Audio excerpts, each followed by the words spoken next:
Thank you, Mr. Speaker. I ask for 5 legislative days so that all members may revise and extend their remarks and include any other extraneous materials in the record. Without objection. Mr. Speaker, today a bipartisan group of 46 freshman members of this 115th U.S. Congress, representing red and blue states from coast to coast, released a document that we've entitled The Commitment to Civility. This evening, I'm grateful to be joined on the floor by 21 different leaders of our class, representing diverse districts in 15 different states across our great nation, to speak to this important and very timely issue. This commitment document was created in early January following our initial meetings together as a class. We discussed our mutual intent to serve the best interest of the country and to return to the statesmanship that was revered and modeled by the great leaders of our history. I drafted this document to memorialize our members' agreement to, among other things, work towards restoring collegiality and civility in the Congress, encouraging more productive dialogue, and building consensus and strengthening the public's trust in America's institutions. This document is not intended in any way as a criticism of anyone else in any other chamber or branch of the government. Rather, it represents the mutual commitments of the members of our class that we have made among and between ourselves. As we teach our own children, we often have no control over what others may do, but we are ultimately responsible for our own actions. Personally, I want to say how encouraging it is to work with others from across the political spectrum who want to lead by example and work to restore civility in our public discourse. There may never have been a more important time for that very important effort. I'm one who's regarded as probably being among the most conservative members of the Congress, and I will never deviate from my core principles. However, I am mindful to always remember that while some of my colleagues and I may have very different ideas and core political philosophies, at the end of the day, we're all Americans, and we're all made in the image of God, and thus we believe we should act accordingly. Before my esteemed colleagues come to share their thoughts on this important subject, I'd like to introduce and read into the congressional record the document we refer to as the Commitment to Civility. It reads as follows, quote, "As new members of the United States House of Representatives and as individual citizens, we recognize the gravity of the responsibility we've been given and the significance of this moment in the history of our extraordinary country.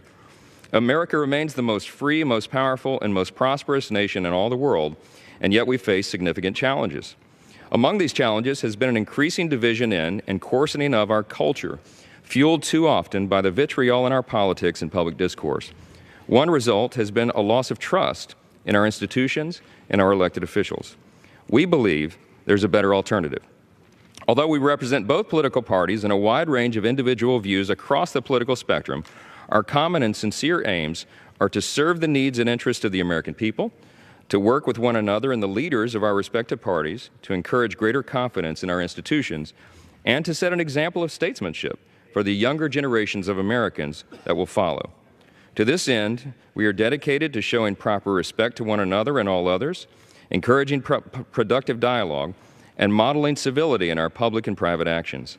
While we may vehemently disagree on matters of law and policy, we will strive at all times to maintain collegiality and the honor of our office. We believe that a leader can be cooperative and conciliatory without compromising his or her core principles, and we will remember that our political rivals in Congress are not our enemies, but rather our colleagues and fellow Americans. We also believe that maintaining a spirit of mutual understanding and cooperation will help make government work more efficiently and effectively, help build consensus and restore the public trust, and ultimately serve as a positive influence on society at large. For all these reasons, we hereby pledge our names to this commitment to civility on this 10th day of January 2017 in Washington, D.C., unquote. And the document is signed by 46 incoming members of the 115th Congress. Mr. Speaker, at this time, I'm delighted to yield portions of my time to 21 different leaders of our class, representing both political parties in 15 different states across our great land. Each will be given a brief time to express their own thoughts on this important subject, and I begin by yielding 2 minutes to my esteemed colleague, Ms. Berrigan of California.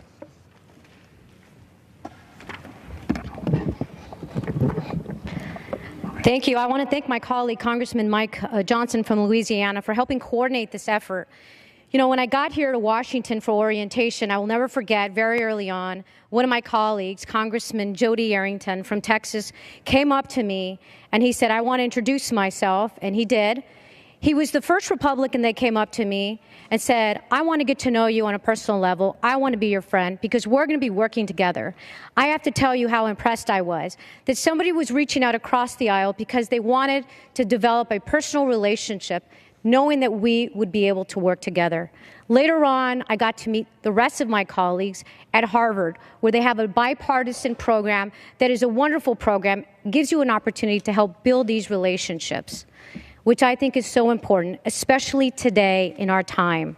We just got off one of the ugliest elections in history, where it really felt as civility disappeared. Today, it sometimes still feels that way, which is why I think this is such an important effort. As members of Congress, we need to set an example of statesmanship for younger generations of Americans to follow. We must remember that every person should be respected. And somebody yesterday said something that really struck a chord. It's not that we need to agree on everything or that we need to agree all the time, but we need to learn to disagree better. Thank you. I want to yield back to the gentleman from Louisiana. Thank you. I now yield 2 minutes to Mr. Bergman of Michigan.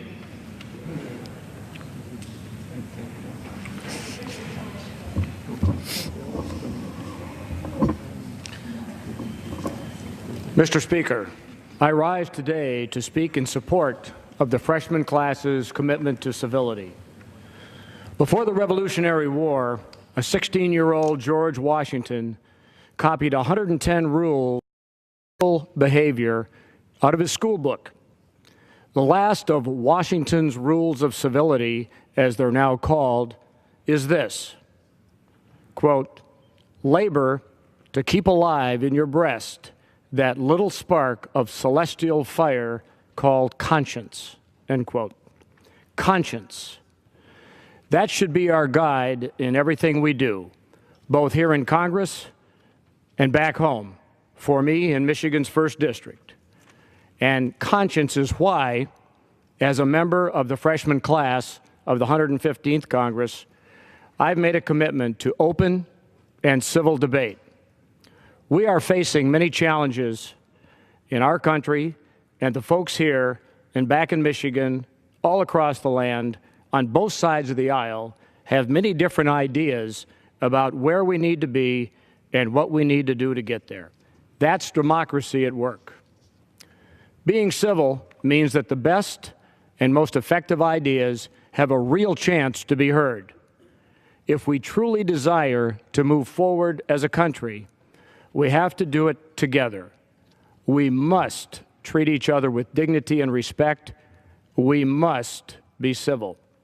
This freshman class has dedicated itself across party lines to setting the example for ourselves and for our colleagues here in Congress and for all of our constituents. Mr. Speaker, I will uphold these standards, and I trust that my colleagues will do the same. Thank you. I yield back. Thank you, General, and thank you for your service to our country. I now yield 2 minutes to Mr. Swazi of New York.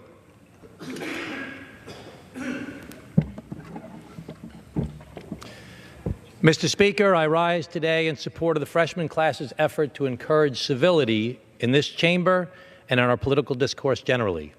Americans are divided. Hate speech and hate crimes are spiking, fake news is increasing, terrorism threatens the world, and 60 million refugees are displaced across the globe.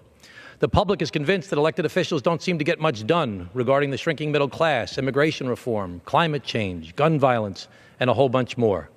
What should we do? Love thy neighbor. That may seem like a simplistic public policy prescription, but love thy neighbor is a concept that can be found across many traditions. If we're going to get Republicans and Democrats to actually come together as people of goodwill in search of the common good, it's going to require us to rely on some shared principles. Faith and religious beliefs are the most effective existing sources of commonality that may be relied upon. If people of different political philosophies actually believe that their opponents were similarly motivated by a common set of values to love thy neighbor, I believe we'd get a lot more talking and problem solving and yes, less yelling and screaming. Even non-religious Americans have a fundamental belief in the religion-based concept of love thy neighbor. Discussing issues civilly and rooted in shared faith and values will result in more good work being accomplished. The good news is that during the first 6 weeks, I've found that many of my colleagues seem genuinely inspired by their faith and their values. Maybe if we all agree to be civil and recognize that many of us are here motivated by the same command to love thy neighbor, we might be a little more effective. Thank you, and I yield back my time. Thank you. I now yield 2 minutes to Mr. Gallagher of Wisconsin.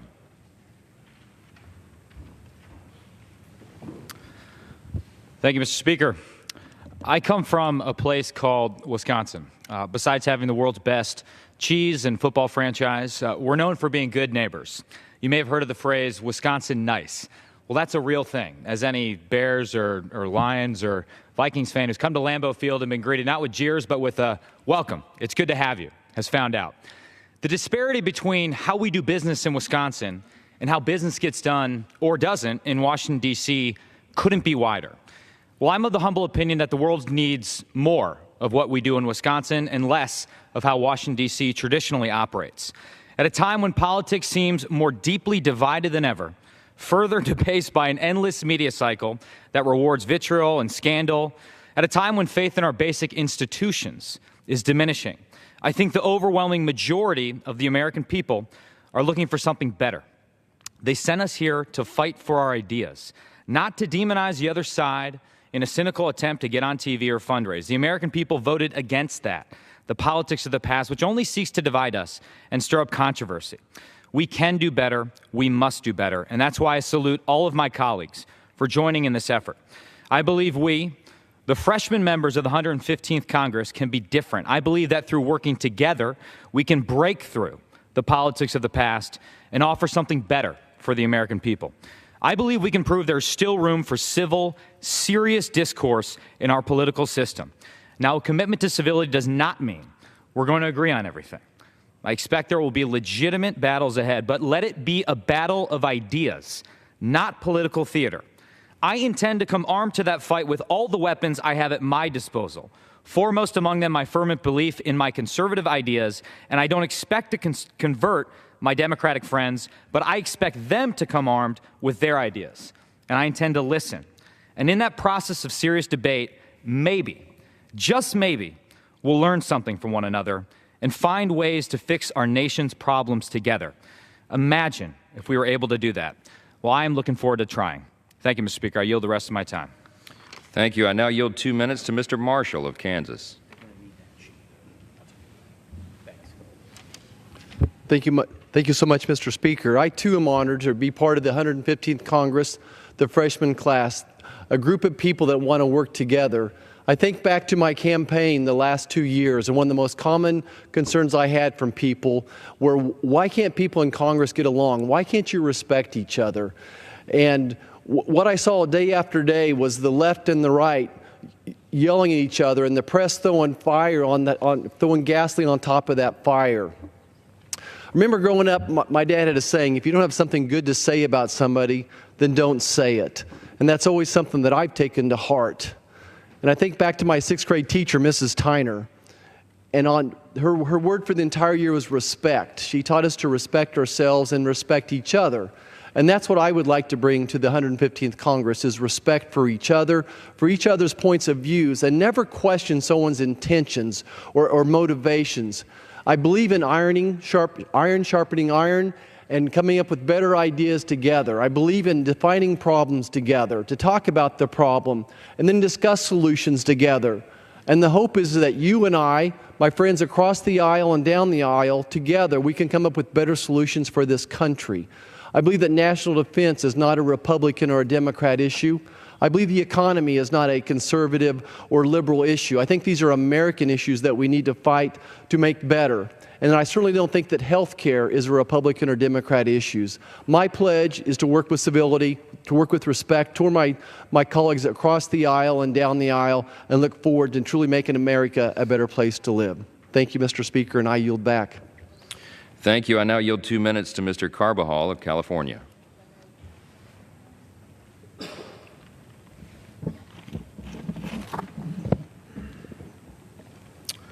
Mr. Speaker, I rise today to recommit myself to work first and foremost for the interest of the American public, regardless of political ideology. I am under no illusion about the overwhelming partisanship that permeates this Congress. But I believe that as vigorously as we debate our policy differences, we should also commit to upholding the principles of civility and respect to encourage productive discourse. To this end, we must work together when at all possible to advance the policy that serves our constituents and our country. In this effort, I reflect on my service in the United States Marine Corps. We did not first stop to question whether our fellow Marine was a Democrat or a Republican. We counted on each other to protect and defend our country. That's the approach to service we should aspire to in this distinguished legislative body. On the issues of national security and to provide for the needs of the American people, there is no doubt in my mind that there is more that unites us than divides us. I look forward to working with my colleagues here today to do just that. In the infamous words of President Kennedy, let us not seek the Republican answer or the Democrat answer, but the right answer. Mr. Speaker, I yield back. Thank you, and thank you for your service, my friend. I now yield 2 minutes to another valiant warrior, Mr. Bacon of Nebraska.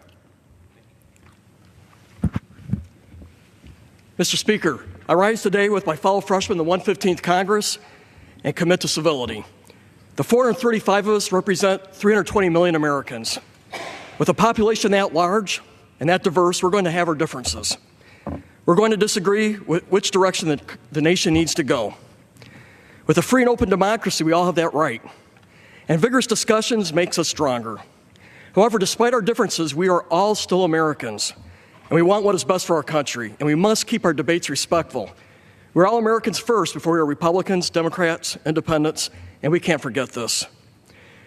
As Americans, we do have major issues facing us, and the world is looking to us to be leaders and find solutions. We must remain civil to each other to achieve this goal. Let's not forget that ISIS will never ask if we're Republicans or Democrats. The unemployment line doesn't ask if we are Republicans or Democrats either.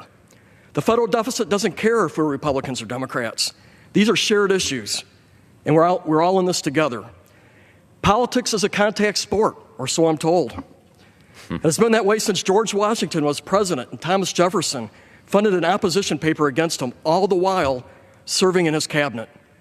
Still today, character assassinations are a common occurrence in our political landscape, and it's wrong.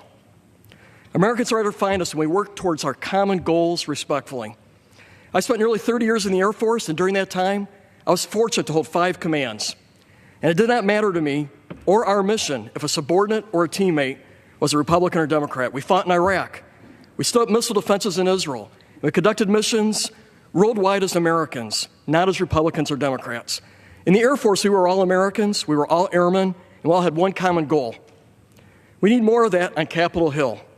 We're all Americans, we're all members of Congress, and we all care about the future of our country. One day, like all of us, I will meet our Creator. And when I do, I believe He will not care about what political party I associated myself with, but He will care how I treated my brothers and sisters. Let us agree to be a bright light on how to treat each other, and while we debate the issues we care about, let us, the 115th Congress, all agree to work together, be civil to each other, be respectful with each other. Remember, we are Americans before we are Republicans or Democrats. And I yield back. Thank you. I now yield 2 minutes to Mr. Panetta of California. Thanks, you did a great job.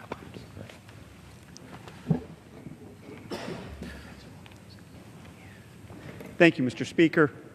Thank you, Mr. Johnson. Appreciate this opportunity.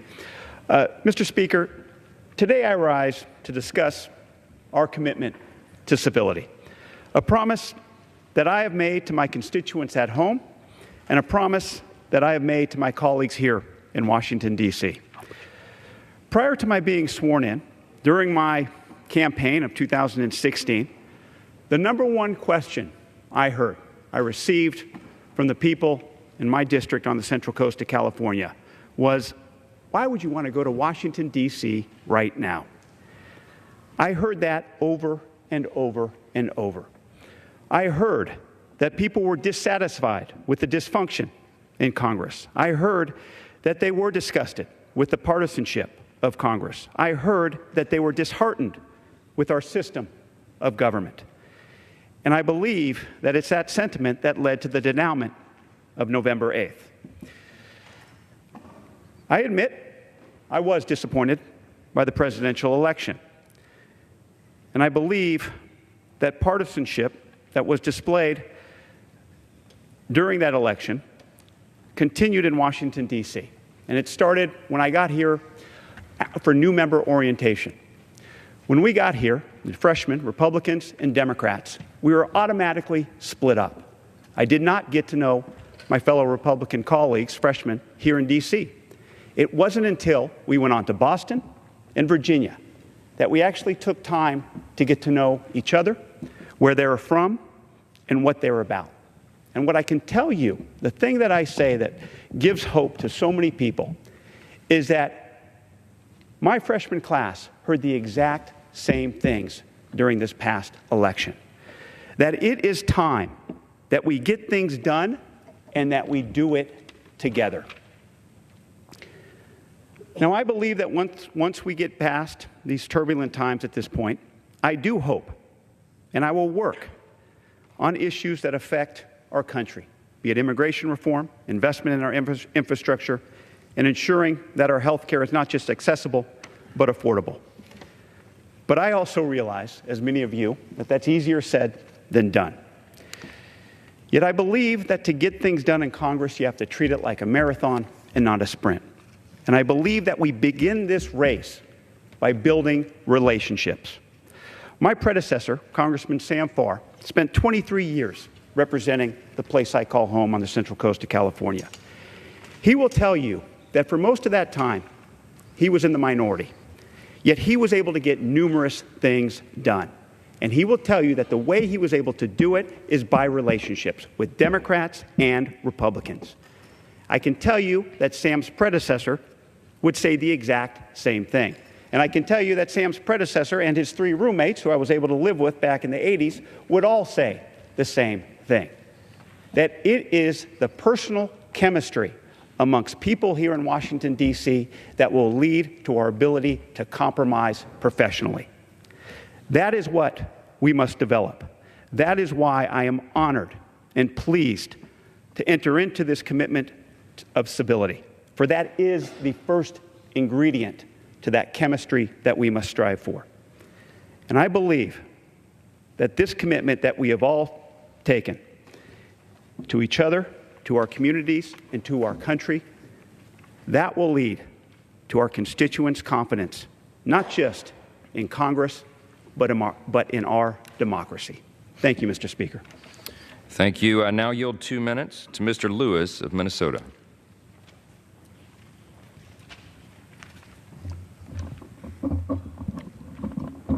I thank the gentleman from Louisiana. Mr. Speaker, I rise today to join in this commitment to civility.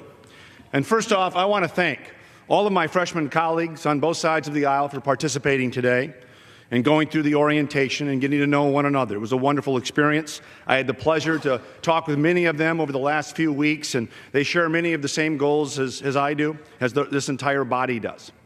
And I agree with many of my colleagues on many issues.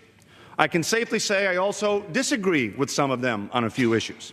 But while we may disagree, we do not assume that they are acting in bad faith. Rather than dismiss those who disagree with us, we must use that disagreement to challenge ourselves to be better. You see, this process isn't easy, and addressing the issues our nation is facing isn't easy either.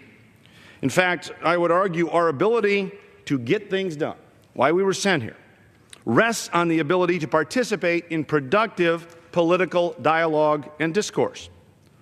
So substituting sincere communication, honest debate, with grandstanding or a political ambush or shouting louder than somebody else is too clever by half and will not get the things done that we need to get done. Shouting louder than your neighbor doesn't accomplish anything other than silencing your neighbor.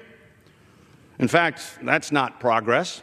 That's an affront to free speech and the ability to listen to all of those around us. It doesn't help when we shout over each other your neighbor's beliefs, help you understand your neighbor's beliefs, and it doesn't help your neighbor understand your beliefs. You know, I'm reminded of this quote that gets used all too often these days, but while I disapprove or might disapprove of what you say, I will defend to the death your right to say it. So we may disagree with each other. We may even disapprove of what somebody else says. But it's important to know, it's always important to let each other say it. Freedom of speech is not limited to the loudest among us. It is a right afforded to all of us. And of course, this commitment to civility doesn't mean we don't believe in the essence of free speech or the right and necessity to disagree with one another. We will. It simply means we will do it in a way that respects the rights of everyone. We believe, and so should those who oppose our policies, that the right to speak also entails the right to be heard. I yield back my time.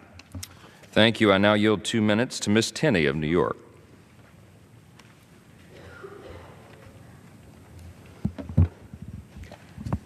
Thank you, Mr. Speaker. I rise today to address our commitment to civility.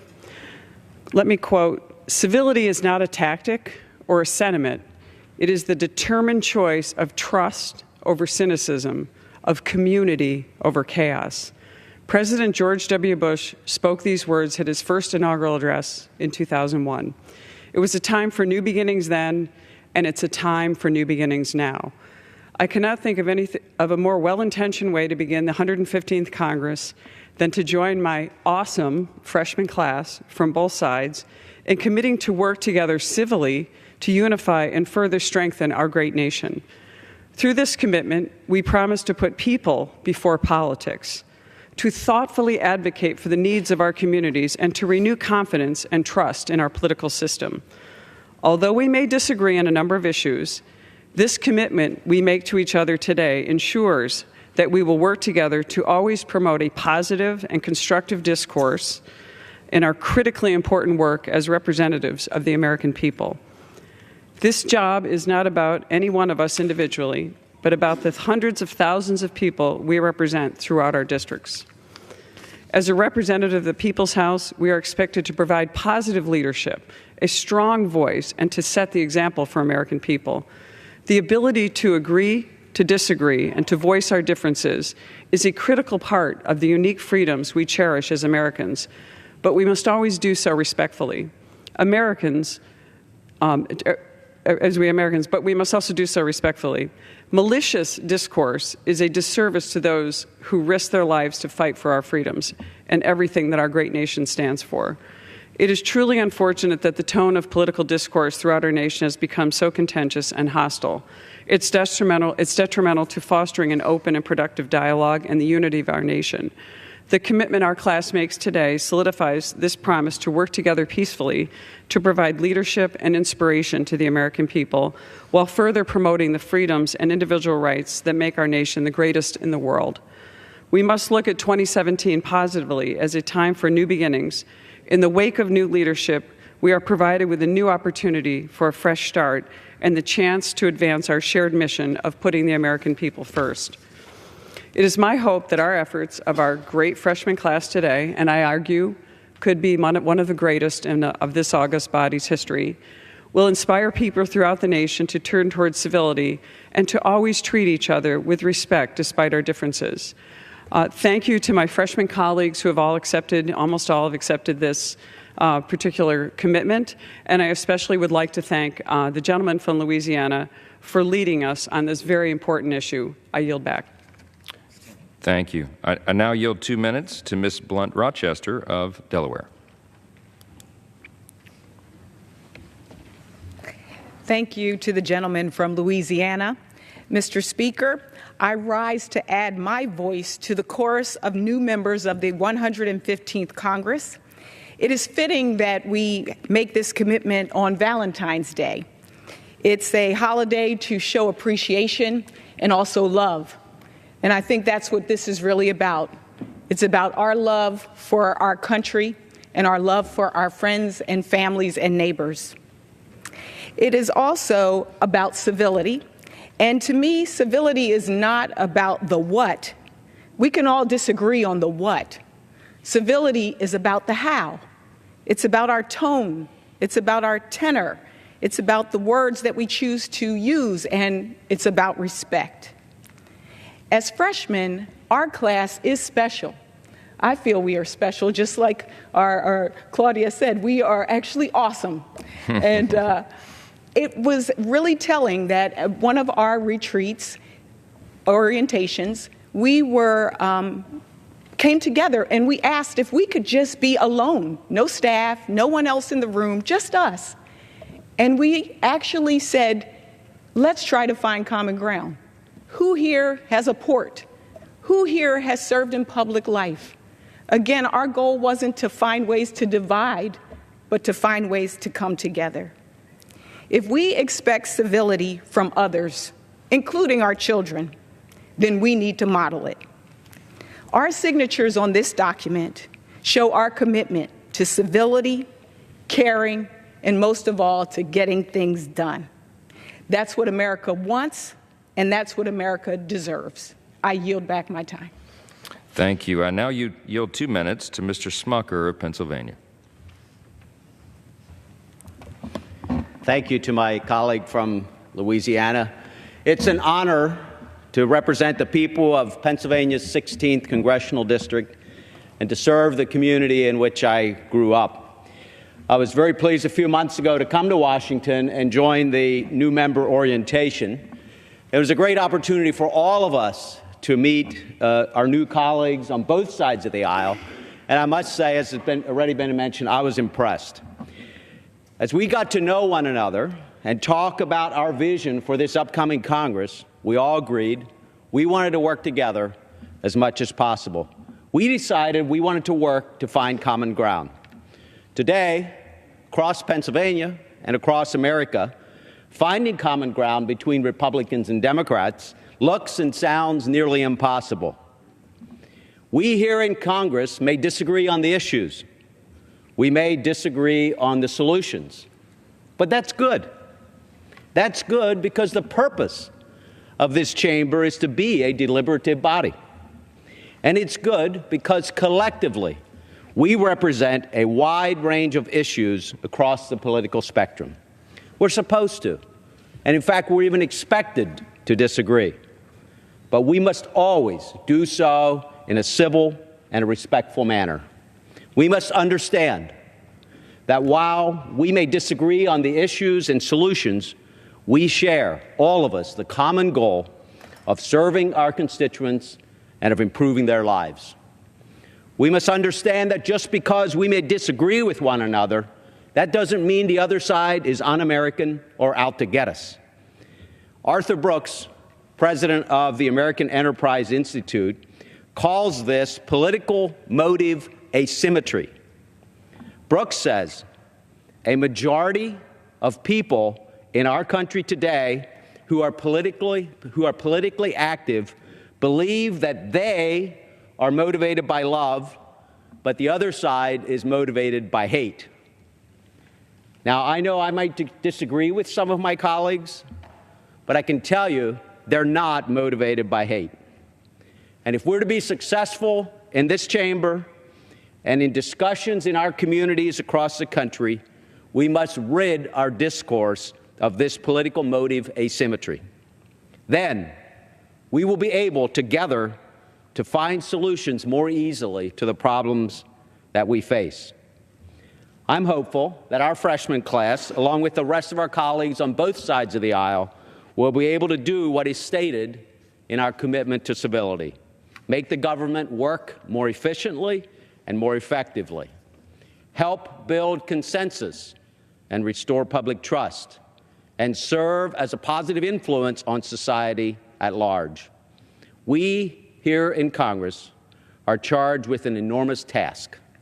In today's divisive and heated public discourse, we must be an example to our constituents by showing respect for one another at all times. Thank you. I yield back. Thank you. I now yield 2 minutes to Mr. Khanna of California.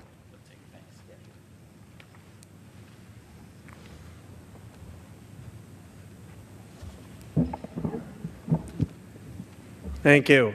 Mr. Speaker, I rise to support the freshman initiative on civility. Congressman Johnson, thank you for your leadership.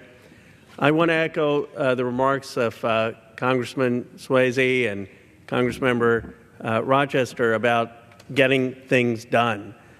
We have disagreements on many issues. I don't think I voted with the Republicans on almost any issue since I've been in the body. On economic issues, I come from a perspective of economic populism and a very different perspective than members on the other side. But we also have areas of common agreement. Congressman Gallagher and Congressman Arrington have talked about term limits, and that's an area of potential agreement. Congressman Rooney has talked about getting PAC money out of politics. Congressman Will Hurd has talked about cybersecurity and tech jobs. So my view is that in areas where we disagree, we should disagree with spirit and conviction, but that doesn't mean that there won't be areas where we can agree.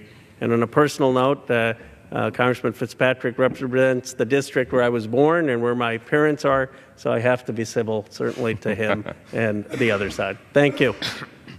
Thank you. Yield 2 minutes to Mr. Chris of Florida.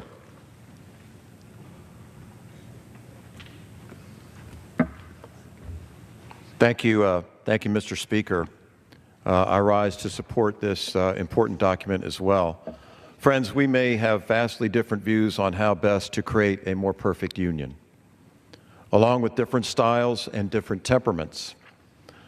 But we all share a commitment and, frankly, a responsibility to bring the voice of the people to Washington, D.C. I'm honored to represent much of Pinellas County and my hometown of St. Petersburg, Florida, and I promise to fight for the needs of my home. But I pledge to do so in keeping with what is known as the Golden Rule, to do unto others as you would have done unto you. This is a rule that I strive to live by every single day. Poll after poll shows that Floridians, and frankly all Americans, are fed up with the divisiveness and rancor of Washington. As we move forward debating the issues of the day, let us be mindful of the words of President Abraham Lincoln. Though passions may have strained, it must not break our bonds of affection. I am proud that our freshman class, yes, this awesome freshman class, has put forward its commitment to civility. It states that despite our political differences, at the end of the day, we must work together to move our country forward, putting people over politics and treating one another with mutual respect and much more grace, even when we may disagree. Thank you again to the gentleman from Louisiana and the gentlewoman from California for their leadership and for their friendship, putting people over politics. God bless you all, and God bless America. Thank you. I now yield 2 minutes to Mr. Fitzpatrick of Pennsylvania. Thank you, Mr. Speaker, and I'd like to thank all the members of the freshman class, members of both political parties, and of every political background who have joined us tonight in signing the Commitment to Civility Pledge. Love thy neighbor, no exceptions. Seeing 46 Republicans and Democrats make this public commitment is encouraging for this chamber and the constituents that we serve. We can all agree that our nation is facing some serious challenges, from increasing opportunity in an evolving economy to keeping our families safe from threats at home and abroad. The lift in front of this body is heavy enough, and the last thing we need is to make that problem-solving even tougher. A statement made on the Senate floor last week offered a stark message. It is simply not possible to exist as a nation when half of its citizens hate the other half.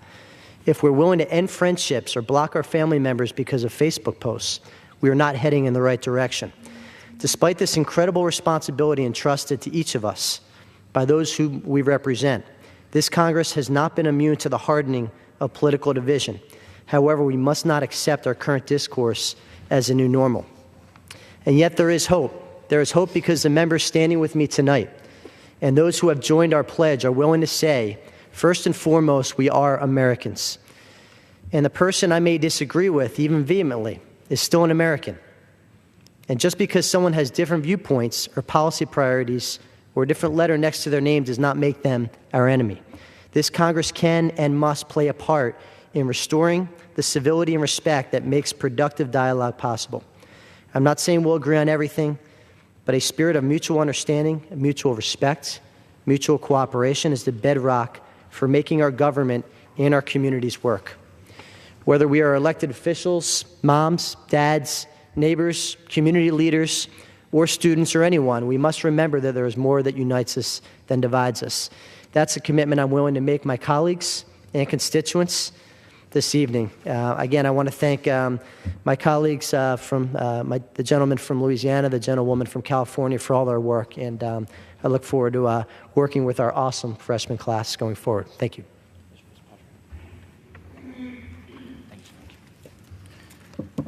Thank you to all these colleagues. We were anticipating remarks from Mr. Gonzalez of Texas, Mr. Comer of Kentucky, and Mr. Raskin of Maryland, Mr. Lawson of Florida, but their schedules have suddenly taken them away this evening. Mr. Speaker, I'll close. As you can see, our commitment to civility is sincere and important to each of us, and we believe to the Congress and to our country.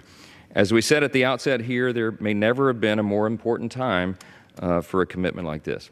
Perhaps it is appropriate that our hour happened to be assigned here on this Valentine's Day. I'm reminded as I close of the biblical admonition given to us in Philippians chapter 2, verses 3 through 4. It reads as follows: "Do nothing out of selfish ambition or vain conceit. Rather, in humility, value others above yourselves, not looking to your own interest, but each of you to the interest of the others." Mr. Speaker, if we can do these things, we will do well by our exceptional nation.